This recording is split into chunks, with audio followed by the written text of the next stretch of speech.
I was 3 weeks into deployment when the message came through, broken and delayed like everything else overseas. It wasn't urgent at first glance, just my neighbor asking if I'd approved the renters. That single word snapped me out of routine faster than any alarm ever could. Renters. In my house. While I was gone, I hadn't rented my home. I hadn't listed it. I hadn't authorized anyone to step foot inside it. At first, I assumed it was confusion. Maybe someone mixed up addresses. Maybe a short-term rental down the street. But then photos came through. My front porch. My door. My furniture, rearranged. Shoes by the entryway that weren't mine. A car in my driveway I didn't recognize. The HOA had rented out my home while I was deployed. Not a rumor. Not a misunderstanding. A signed agreement. Keys issued. Rent collected. All justified under a clause they claimed allowed them to secure vacant properties for community benefit. Vacant. That word again. As if deployment erased ownership.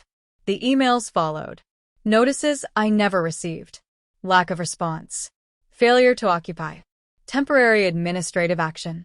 Every sentence carefully written to sound routine, boring, harmless. That's how they hide wrongdoing, under paperwork and polite language. The HOA president even had the nerve to write, "This will be resolved when you return."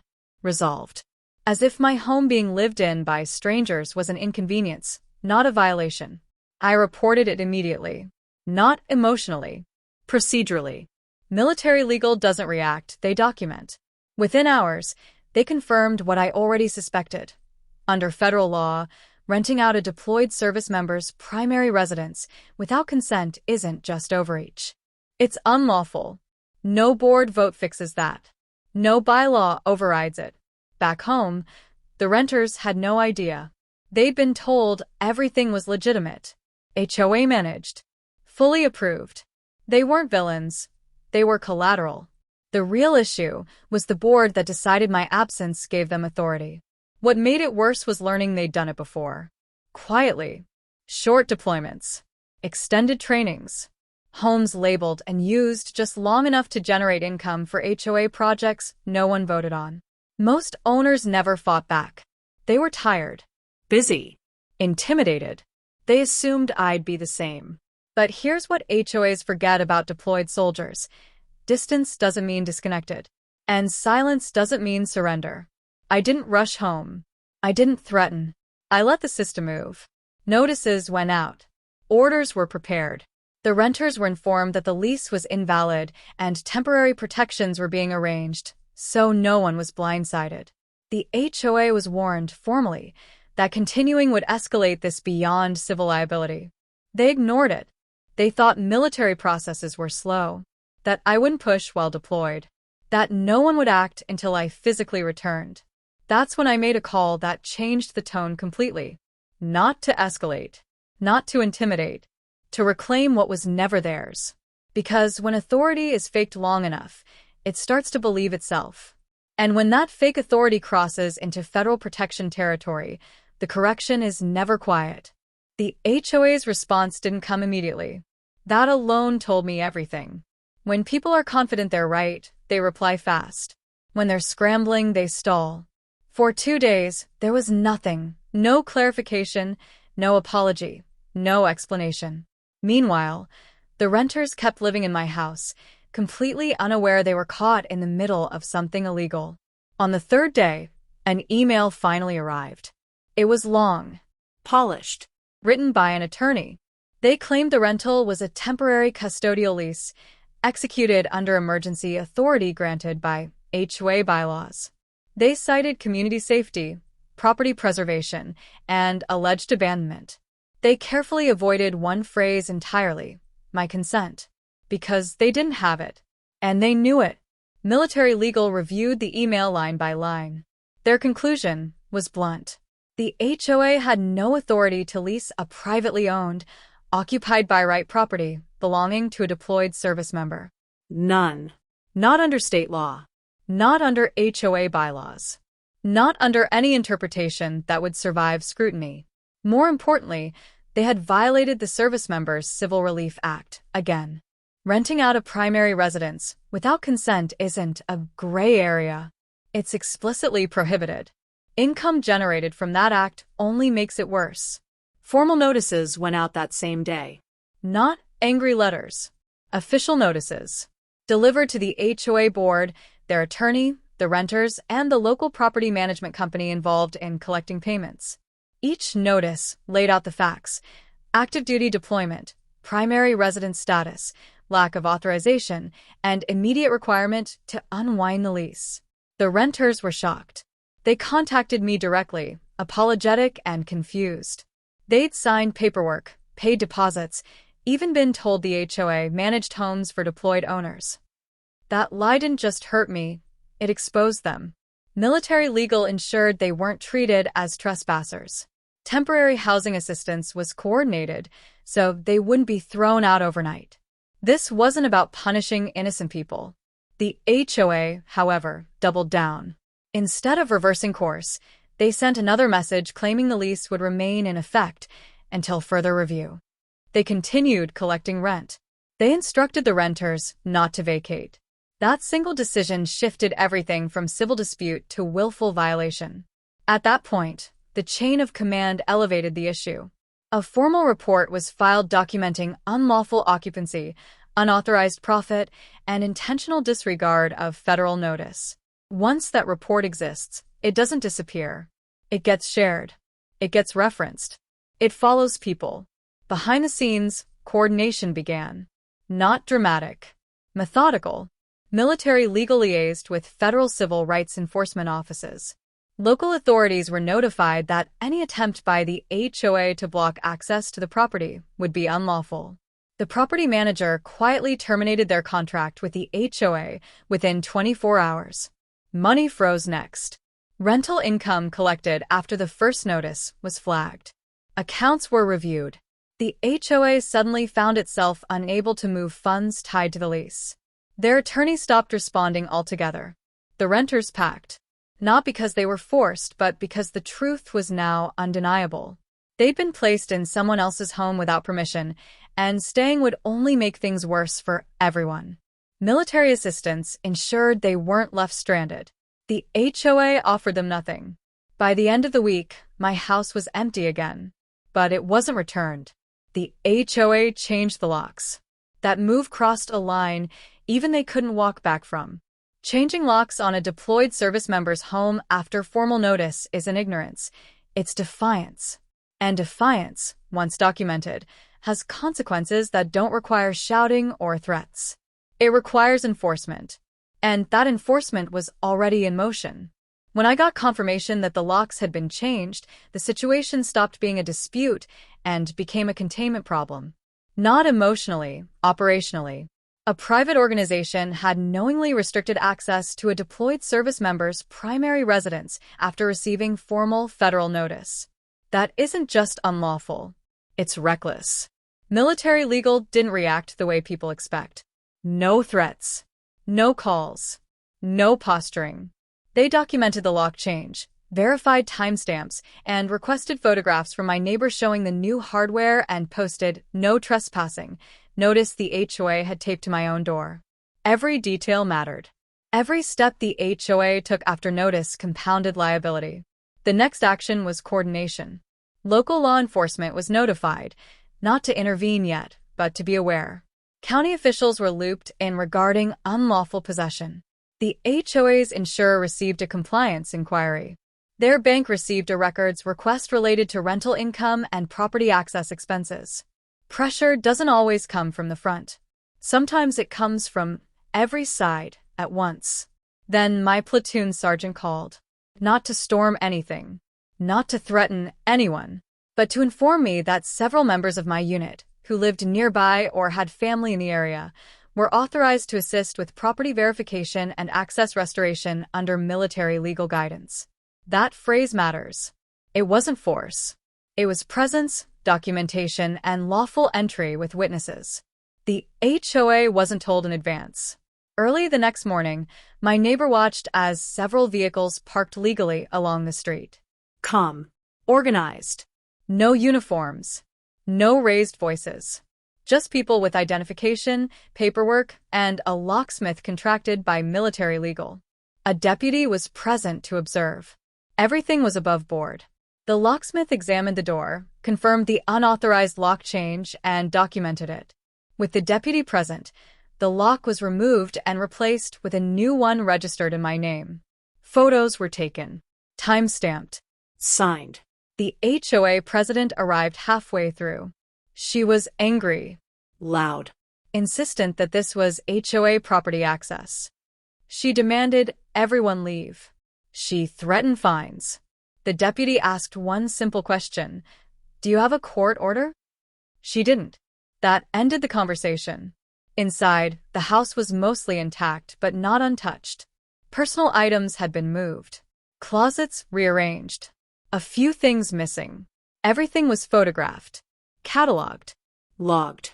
This wasn't about confrontation. It was about creating a record so complete it couldn't be argued later.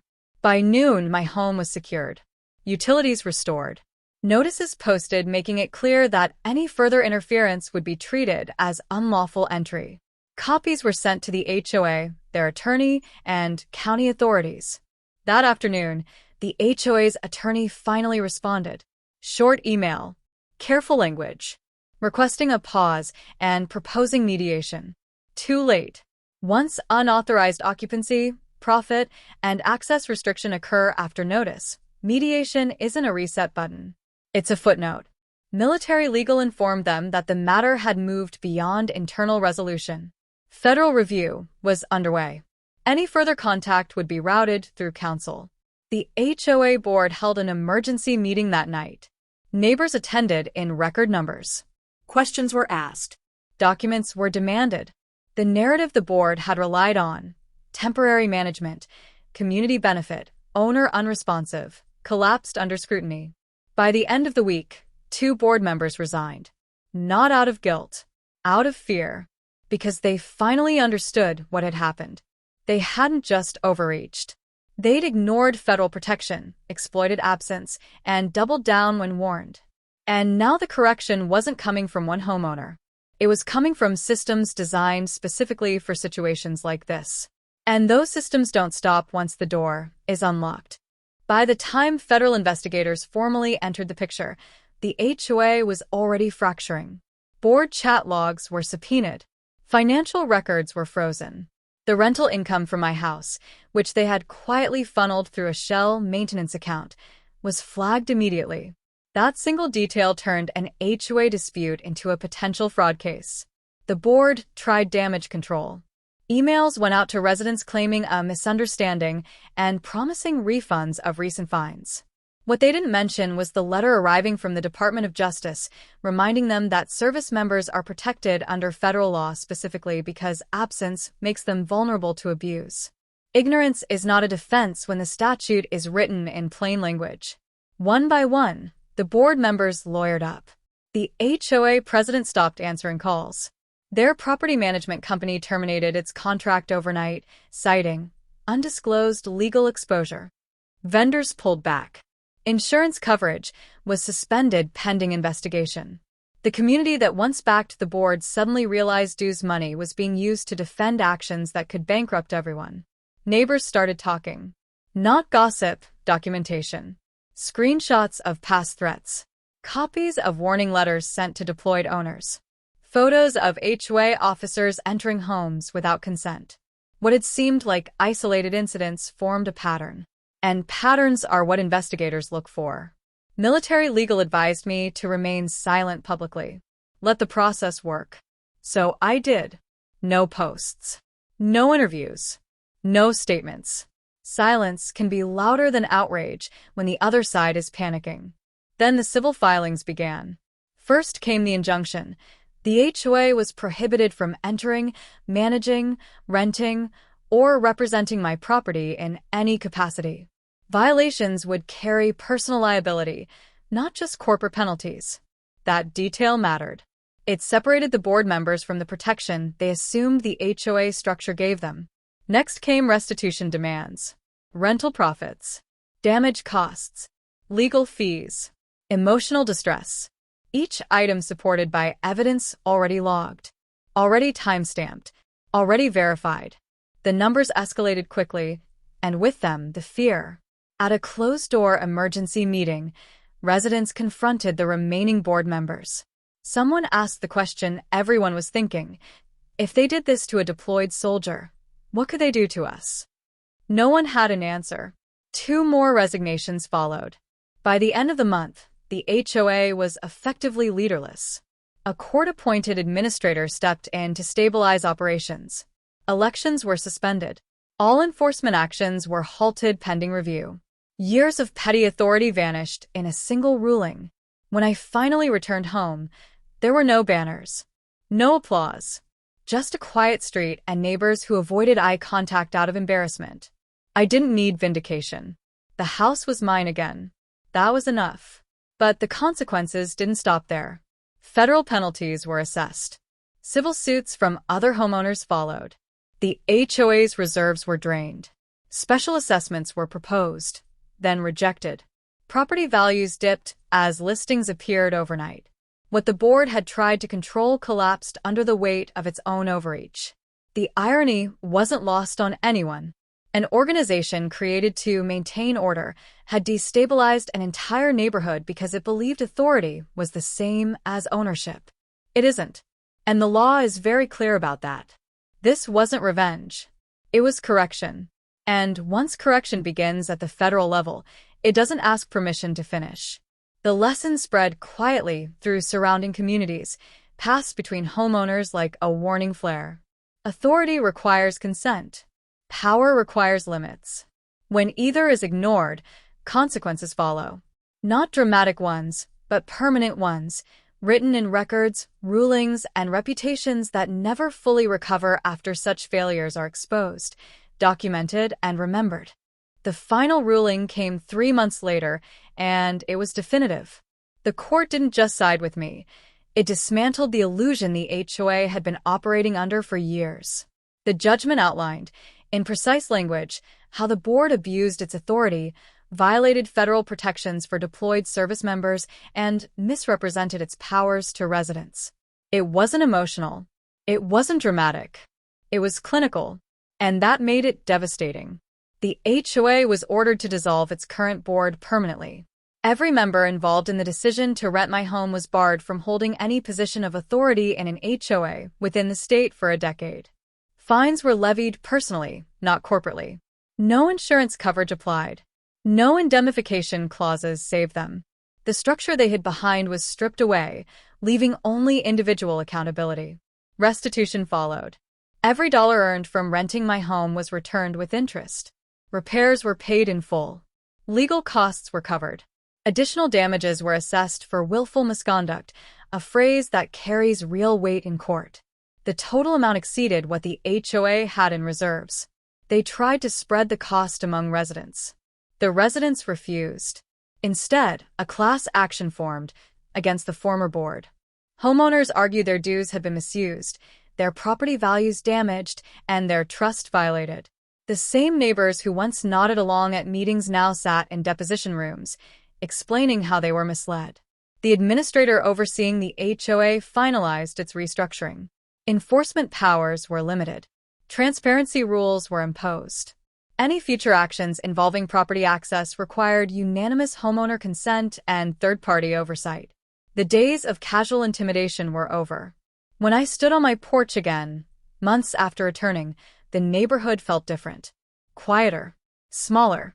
Not because people were afraid, but because they were thinking. Authority had been challenged, and the outcome was clear. Power does not come from titles or committees. It comes from the law, and the law does not bend for convenience. I never spoke publicly about the case. I didn't need to. The rulings circulated anyway, shared in homeowner forums, legal blogs, and military family networks. Not as a warning, but as a reminder. Deployment does not mean abandonment. Absence does not mean consent. And wearing a uniform does not make your rights negotiable. The former HOA president moved out within weeks. 2 others sold their homes quietly, listings worded carefully to avoid questions. The community stabilized slowly. New leadership emerged, Not aggressive, not ambitious, just cautious and informed. Exactly what governance should be.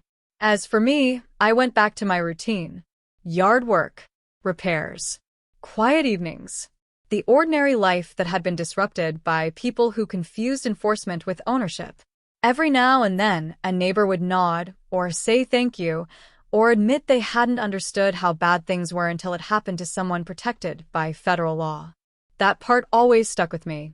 If they could do this to a deployed soldier, someone with clear legal safeguards, what chance did anyone else have? That question changed the neighborhood more than any lawsuit ever could. The HOA still exists, technically, but it operates carefully now. Notices are polite. Meetings are short. Lawyers are consulted before actions are taken. Fear has been replaced by caution and control by compliance, which is exactly how it should have been from the start. This story doesn't end with celebration. It ends with correction, with systems forced back into their proper boundaries, with people learning, too late for some, that authority without restraint eventually collapses under its own weight. My house was taken. Then it was returned.